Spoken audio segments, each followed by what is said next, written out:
Hello வணக்கம். தமிழ்நாட்டில் மக்களவைத் தேர்தல் முடிந்த பிறகு அரசியல் கட்சிகள் தேர்தல் பணிகள் குறித்து ஆய்வு செய்து வருகின்றன. அதில் அதிமுகவும் தேர்தல் பணிகள் குறித்து ஆய்வு செய்துள்ளது. ஒவ்வொரு தொகுதியாக நிர்வாகிகளிடம் எடப்பாடி பழனிசாமி ஆலோசனை நடத்தினார். தேர்தலுக்கு முன்னரும் வேட்பாளர் அறிவித்த பின்னரும் தேர்தலுக்கும் பல்வேறு கட்டங்களில் ஆலோசனை நடத்தினார். இதில் எடப்பாடி பழனிசாமி செங்கோட்டையின் மோதல் வெளிப்பட்டுள்ளது.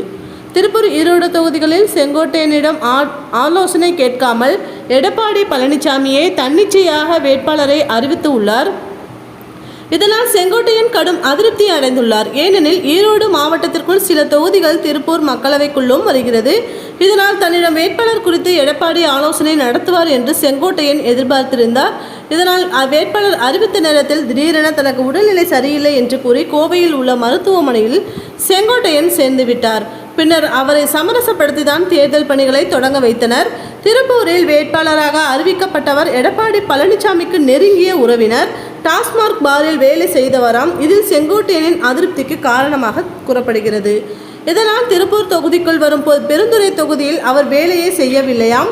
மேலும் பெருந்துறை அதிமுக சட்டமன்ற உறுப்பினராக இருக்கும் ஜெயக்குமார் செங்கோட்டையனிடம் தீவிர ஆதரவாளர். இதனால் எந்த வேலையையும் செய்யவில்லையாம். அதே நேரத்தில் அவரும் தொகுதிக்குள் வரவில்லை என்று பொதுமக்கள் மத்தியில் கடுமையான எதிர்ப்பும் இருந்துள்ளதாம். இதனால் திருப்பூர் தொகுதிக்காக செங்கோட்டையன் எந்த வேலையையும் செய்யவில்லையாம். தன்னுடைய பேரனுக்கும் பொள்ளாச்சி சட்டமன்ற உறுப்பினர் மகேந்திரன் அம்மகளுக்கும் திருமணம் நடைபெற உள்ளதாம். இதற்கான வேலைகளில் தான் தீவிரம் காட்டி வருகிறாராம். தேர்தல் நேரத்தில் அந்தியூர் சட்டப்பேரவை தொகுதி வேட்பாளராக EMR ராஜாவை நியமித்தார் எடப்பாடி. தனது அரசியல் எதிரியான ராஜாவை எடப்பாடி எனக்கு கீழ் உள்ள தொகுதியில் பொறுப்பாளராக நியமிக்கலாம், எப்படி நியமிக்கலாம் என்று கோபத்தில் உள்ளாராம். இதனால் ஈரோடு, திருப்பூர் தொகுதிகளுக்கான தேர்தல் பணியில் தீவிரம் காட்டவில்லையாம். இதில் செங்கோட்டையனுக்கும் கருப்பண்ணாவுக்கும் தற்போது மோதல் உருவாகியுள்ளது. கருப்பண்ணனும் எடப்பாடி பழனிசாமியும் நெருங்கிய உறவினர்கள். இதனால் கருப்பண்ணன் பேச்சை கேட்டு செங்கோட்டையனை எடப்பாடி ஓரம் கட்டுவதாக கூறப்படுகிறது. எடப்பாடி மீது அதிருப்தியில் இருக்கும் தங்கமணி, KV ராமலிங்கம் ஆகியோருடன் செங்கோட்டையன் தீவிர ஆலோசனை நடத்தி வருகிறாராம். இவர்கள் 3 பேருமே தனி அணியாக செயல்படுகிறார்களாம். அது மட்டுமின்றி ஈரோட்டைச் சேர்ந்த ஒரு தொழிலதிபர் ஒடிசாவில் நிலக்கரி எடுக்கும் நிறுவனம் நடத்தி வருகிறாராம்.